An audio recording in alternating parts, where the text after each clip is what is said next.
MPFX Academy. Aujourd'hui, on va parler du système bancaire. Donc, qu'est-ce que c'est le système bancaire, comment ça fonctionne, puis c'est quoi sa répercussion sur les marchés financiers. Donc, notre système bancaire est basé sur un système de banque centrale, c'est-à-dire que chaque pays, ou du moins chaque monnaie, provient d'une banque centrale. Par exemple, ici au Canada, on a la Banque du Canada, qui se retrouve à être la banque centrale. C'est-à-dire que notre dollar canadien provient de cette banque-là. Si on veut des dollars canadiens, on doit se les procurer à cette banque-là.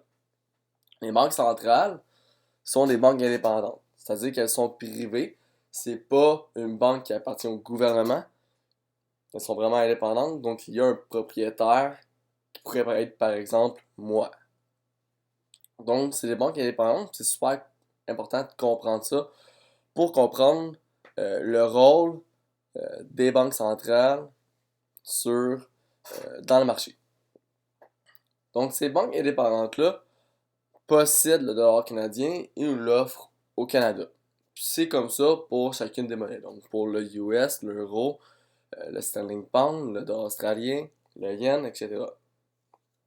Ensuite de ça, ces banques indépendantes-là, puisqu'elles possèdent le dollar canadien, en fait, elles peuvent imprimer le nombre d'argent qu'elles veulent. C'est sûr qu'aujourd'hui, on vit dans un monde numérique, donc quand ils veulent ajouter de l'argent en circulation, souvent c'est rendu juste un changement de chiffre à l'ordinateur. Mais la réalité est qu'ils peuvent imprimer autant d'argent qu'ils veulent puisqu'ils la possèdent. Okay? C'est une banque indépendante. Donc, ils font ce qu'ils veulent. Autrement dit, par la suite, ces banques centrales en question contrôlent ce qu'on appelle le taux directeur. Vous savez que on peut emprunter de l'argent, ok? Mais nous, on n'emprunte pas aux banques centrales, je vais vous expliquer un peu plus tard. La banque centrale est la banque des banques, si on veut, ok? Puis, les banques comme ici au Canada, comme Banque nationale, RBC, BMO, empruntent justement à la banque centrale à un taux qui se retrouve à être le taux directeur. Ok, donc par exemple, si le taux est de 1%, le taux directeur est de 1%, la banque RBC va emprunter justement un taux de 1%. Puis bon, ils vont justement nous faire des prêts à nous, évidemment un taux plus haut que 1% pour qu'ils se fassent un peu d'argent. Donc le taux directeur est le taux d'intérêt qui influence tout. Donc logiquement, si le taux directeur augmente, évidemment le taux des petites banques privées comme RBC, tout ça, va évidemment augmenter parce que là, ils peuvent plus emprunter au même prix. OK? Par la suite, ces petites banques-là, comme RBC et Banque nationale, sont soumises à la règle du 10%. C'est quoi cette règle-là? En fait, c'est super simple. C'est-à-dire que nous, lorsqu'on dépose de l'argent dans ces banques-là, ils sont seulement obligés de garder 10% de notre argent. C'est-à-dire que si je dépose 1000$, ils sont obligés de seulement garder 100$. Et le 900$ restant, ils peuvent l'utiliser pour le passer à d'autres gens et se faire de l'argent avec ça. Donc, c'est super important de comprendre que la réalité, c'est que les règles dans le système bancaire font en sorte que on dépose notre argent est utilisé à des fins lucratives. OK? Sans même qu'on s'en rende compte. OK? Euh, Lorsqu'on s'informe, c'est là qu'on s'en rend compte, mais en tant que tel, c'est vraiment ça qui se passe. OK? Par la suite, les banques centrales, puisqu'elles contrôlent le taux directeur, elles contrôlent l'offre et la demande de la monnaie. OK? Et je vous explique pourquoi. En fait, c'est super simple. Dans la vie, lorsqu'on veut s'acheter une maison, c'est très rare qu'on achète ça en argent comptant. OK? C'est très rare. Donc, qu'est-ce qu'on va faire? On va emprunter aux banques parce qu'elles offrent ce service-là. Puis bon, on va emprunter un certain taux. Puis de cette manière-là, on va être capable de s'acheter notre maison. Puis la seule manière, en fait, de se procurer des dollars canadiens à la base, les banques privées, eux, n'ont pas le choix de l'acheter à un taux. Ok, donc, ils vont acheter, on va dire, 1 million de dollars canadiens à la Banque centrale, puis ils vont payer 1% de ça.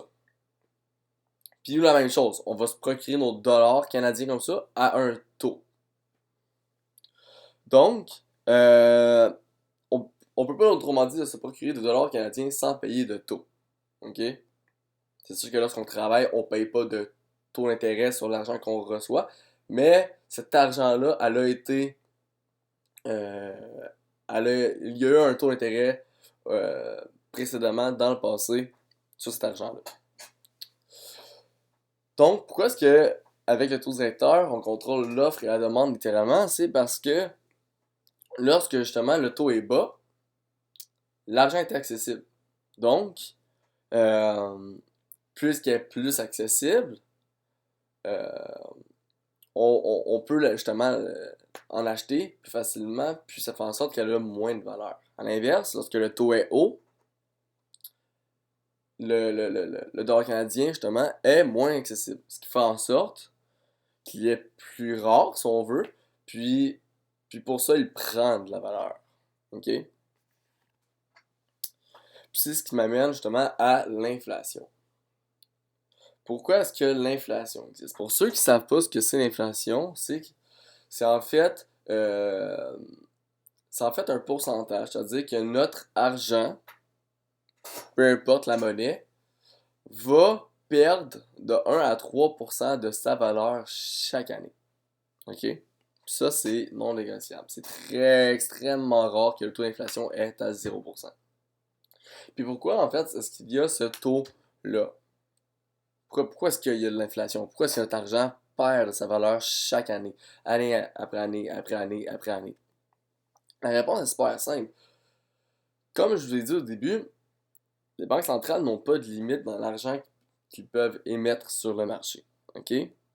Autrement dit, c'est illimité, c'est infini. OK?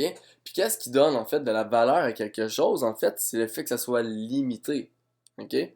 Par exemple, euh, des fois, il y a des compagnies de voitures, bon, luxueuses, qui vont sortir un modèle limité. Donc, ils vont juste mettre, par exemple, 100 voitures en circulation et ça va être tout. OK? Ce qui se passe, c'est que puisqu'elles sont limitées, ces modèles-là, euh, à long terme, ils vont prendre la valeur parce qu'il y en a juste eu 100 circulation. OK? Un Honda ne prendra pas nécessairement de valeur à long terme pour la simple et unique raison qu'ils en font en quantité industrielle. C'est pas limité. OK? Puis c'est la même chose ici, en fait. Puisque c'est pas limité, qu'il y en a en quantité industrielle, euh, ça prend pas de valeur. Au contraire, ça va perdre de la valeur dans le futur. OK? Puis, pour vraiment, vraiment bien comprendre ça, il faut comprendre l'effet de rareté. OK? Juste pour être sûr de bien comprendre. Si on prend l'exemple où moi je suis dans un avion avec évidemment bon, d'autres gens, puis pour une raison quelconque, les moteurs lâchent et on crache dans l'océan. Puis par hasard, je suis vivant avec quelques dizaines de personnes, puis on a justement craché juste à côté d'une île. Bon, évidemment, on va sur l'île, tout ça. On se rend compte qu'il n'y a pas vraiment de nourriture. Ok? Il y a quelques personnes qui trouvent une ou deux noix de coco. Et ça finit là. Moi, ce qui se passe, c'est que dans mon sac à dos, qui est encore avec moi, tout ça, j'avais justement du pain, ok? Puis des raisins. À ce moment-là, moi, ce que je peux faire, évidemment, ce serait préférable de me nourrir. Mais en termes de valeur économique, ce que je peux faire, c'est que je pourrais vendre mon pain et mes raisins. Je pourrais les vendre beaucoup plus cher. Pourquoi? Parce que là, c'est limité. C'est-à-dire qu'il n'y a pas d'autre nourriture que ça, ou presque. Donc là, les gens, évidemment, ont faim, ok, puis c'est limité. Ils peuvent pas en trouver n'importe où. Là, on est sur une île déserte, puis on peut rien faire. Donc la nourriture est limitée, elle est rare. Donc mes raisins, au final, se retrouvent à avoir beaucoup plus de valeur que les raisins qu'on retrouve en supermarché. Puis c'est la même chose pour mon pain. Donc, je peux vendre mes tranches de pain 2, 3, 4, 5, 6, 7, 10 fois plus cher, 15 fois plus cher que euh, que ça se vend en supermarché, puis ça va vraiment être l'offre et la demande. Si les gens en veulent vraiment, vraiment, vraiment, vraiment beaucoup, ça va juste augmenter le prix. OK? Donc ça, c'est ce qu'on appelle l'effet de rareté. Puis c'est ça qui se passe justement avec le dollar canadien. C'est justement l'inverse, il n'y en a pas de limite. OK? Puis plus qu'il y a d'argent en circulation, moins que le billet a de la valeur. Donc c'est ça pourquoi, année après année après année, on a besoin de plus de billets pour acheter un même article. OK? Puis c'est ce qu'on appelle justement l'inflation. Donc, puis ce qui accélère un haut taux de l'inflation, c'est par exemple un taux bas. Lorsque les taux sont très bas, les gens empruntent, empruntent, empruntent, empruntent. Lorsque le taux est haut, les gens empruntent moins. Mais l'inflation continue d'exister. Pourquoi? Parce que même si les gens empruntent moins, ils continuent d'emprunter quand même. Donc, il y a quand même de l'ajout d'argent en circulation. OK? Donc, voici comment notre système bancaire fonctionne. Donc, après avoir compris comment fonctionne ce système bancaire-là, vous comprenez maintenant que si vous ne faites rien avec votre argent, que vous laissez ça dans votre compte de banque, ok, la réalité c'est que vous laissez profiter les banques en passant votre argent aux autres à des taux d'intérêt. Deuxièmement, vous perdez de l'argent, c'est-à-dire 1 à 3% chaque année. Donc c'est mieux de l'investir que de la laisser là. C'est plus, autrement dit, risqué de pas investir que d'investir. C'est ça la réalité, en fait. OK? Puis, c'est quoi les répercussions de ce système bancaire-là dans le système? OK? Donc, qu'est-ce que ça va faire, ça, dans le marché? OK? Puis c'est ce qui m'amène au sujet des crashs boursiers. En fait, le système bancaire, en ce moment, qu'on utilise, est la cause des crashs boursiers. Et je vous explique pourquoi. En fait, pourquoi est-ce que c'est la cause du système des crashs boursiers? C'est à cause justement qu'il y a un contrôle du taux directeur, ok? Puis comme je vous dis, c'est des banques indépendantes, c'est des propriétaires privés qui pourraient être moi par exemple, ce qui n'est pas le cas évidemment. Et ils décident de contrôler le taux directeur. Autrement dit, ils contrôlent complètement l'offre et la demande de l'argent. Ils contrôlent l'argent en circulation. Tout le système est basé sur de l'argent. Si vous voulez un toit, vous devez avoir de l'argent. Si vous voulez de la nourriture, vous devez avoir de l'argent. Donc c'est un contrôle à 99,9%, autrement dit, là, en ayant des banques indépendantes qui contrôlent le taux directeur. Puis voici ce qui se passe. En fait, euh, pour qu'il y ait un crash boursier, en fait, il y a comme deux étapes si on veut. D'abord, il y a la formation d'une bulle économique. OK?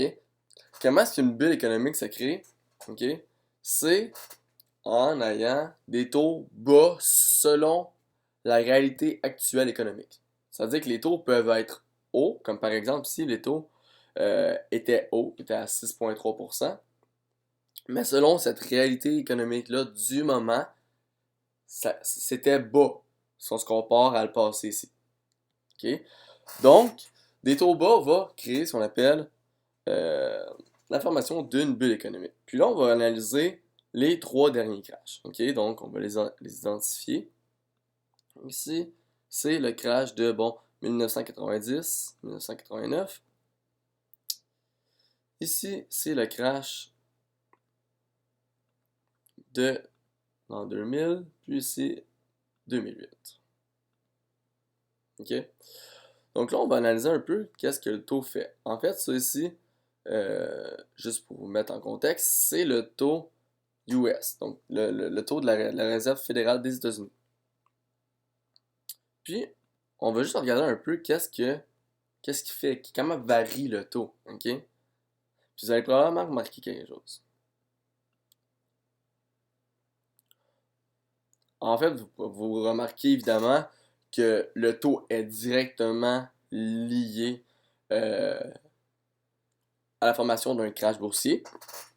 Mais vous voyez que les mêmes choses se répètent. c'est-à-dire qu'il y a une descente, on reste à un taux bas, le taux augmente, crash. On reste à un taux bas, le taux augmente, crash. On reste à un taux bas, le taux augmente, crash, puis ainsi de suite. OK? Donc ici, on va identifier justement les zones justement que le taux est bas. Puis d'ailleurs, c'est là justement, comme que je dis, que les crashs se forment. Donc ici, par exemple, il y a eu ça. Ici, on a ralenti sur l'augmentation du taux pour continuer, si on veut, à grossir la bulle économique. Ici, puis il y a ici. Bon. Donc, comme je vous disais, la formation d'une bulle économique se crée à cause qu'il y a un taux bas. OK? En fait, comme je vous disais tantôt, un taux bas entraîne euh, plus d'argent en circulation. Autrement dit, beaucoup de gens empruntent. Le taux est bas. Les gens se disent: ah, cool, je vais emprunter pour acheter, bon, peu importe, une maison, une voiture, des meubles, ok, etc., etc., etc. Ok? Puis ça, vous pouvez voir justement comme une ballonne, ok? Une ballonne qu'on gonfle. Puis pendant le temps que le taux reste bas, ok? Bas est relativement stable selon la réalité économique du moment. La ballonne gonfle à l'infini, c'est-à-dire qu'il y a tout le temps des. Il n'y a jamais de pression qui va se créer à ce point-là. C'est-à-dire qu'il y a tout le temps des bouts de plastique qui se rajoutent, ce qui fait en sorte que le ballon peut tout le temps grossir à l'infini. Ce qui se passe, puis ce qui fait justement briser cette bulle économique-là, c'est la hausse des taux. Donc, vient un moment justement où les taux commencent à vraiment augmenter, comme ici. Comme ici, là, ici, comme j'avais dit, on avait comme ralenti, on avait retourné dans un mode où ce qu'on gonfle la bulle économique, puis ici, on a remonté, puis rendu à ce pic-là, ça a justement brisé la ballonne. Bon, on peut voir que c'est la même chose ici. Donc ici, on reste à un taux bas, puis là, l'augmentation du taux aussi a fait justement briser la ballonne. Puis ce qui se passe en fait, c'est que du moment que le taux commence à augmenter euh, drastiquement puis constamment, ça fait en sorte que la ballonne continue de grossir. Cependant, il n'y a plus de bouts plastique qui s'ajoutent. Donc là, la pression s'accumule. Puis qu'est-ce qui se passe lorsqu'on gonfle une ballonne, ok, sans arrêter, sans arrêter, sans arrêter? En fait, à un moment donné, vient le temps qu'il y a juste trop de pression et la ballonne pète. Puis c'est la même chose qui se passe euh, avec un crash économique. Ok? Donc ici, quand le taux augmente, c'est la pression. Puis quand il commence à avoir juste trop de pression, ça crache. Puis pourquoi en fait que ça amène trop de pression, c'est que la réalité c'est que si on prend par exemple le Canadien moyen, lui, il est endetté à 175%. Donc, du moment qu'il y a une petite hausse de taux, là, déjà là, ça commence à le mettre dans un état de stress, ok? Il commence à essayer de trouver d'autres moyens bons pour essayer de payer justement ses dettes, ses paiements de maison sont rendus beaucoup trop chers. Les gens, autrement dit, vivent au-dessus de leurs moyens. Ok? Donc, lorsqu'il y a des petites augmentations, ça les met encore plus serrés dans leur budget, vraiment plus serré, plus serré. Puis à un moment donné, ça vient un temps que c'est trop serré, c'est-à-dire que là, ça peut juste plus fonctionner, si on veut. Puis c'est là justement que la bulle économique brise. Puis bon, évidemment, les taux redescendent par la suite. Pas le choix, on est en état de crise économique. OK? Puis, donc là, maintenant, vous comprenez un peu c'est quoi la répercussion des banques centrales sur le marché économique, puis pourquoi, en fait, il y a des crashs qui se produisent comme ça euh, à chaque 7 ans en moyenne. Donc, à chaque 7 ans en moyenne, il va y avoir un crash boursier. Ça peut prendre 4 ans, 5 ans, comme ça peut prendre 10 ans. Mais à chaque 7 ans en moyenne, il y a un crash qui se produit. D'ailleurs, on le voit ici très bien, 1990. Après ça, il y en a un autre jusqu'à 2000, donc ça fait 10 ans. Après ça, de 2000 à 2008, c'est 8 ans. OK? Puis bon, si on regarde les crashs de auparavant, ici par exemple, ça a été quelque chose comme 5 ans entre ces deux-là. OK?